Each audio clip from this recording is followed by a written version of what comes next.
How to connect T3 Arena with Google account. Hi everyone, welcome back to Tech for Gamers. Today we are going to learn how we can easily connect Google account with T3 Arena. It only takes a few minutes and it is worth doing early so that your game data stays safe. First things first, launch open the T3 Arena game on your phone or your tablet and wait for the main lobby screen to load.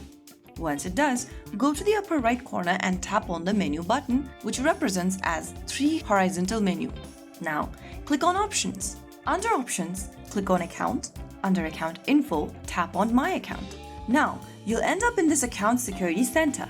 Go find the Google Account option and tap on Bind right next to it. Now this will ask you to choose your Google account or enter your Google account's credential. Simply go ahead and type in your email address and then its password that you want to log in with or get connected to.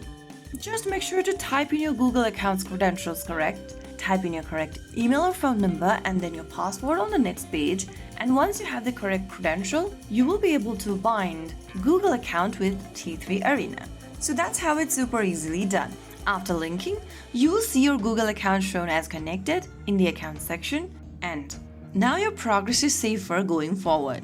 If you found the video helpful, don't forget to like, share, and subscribe to our channel. I will be back again in the next video. Thank you for watching.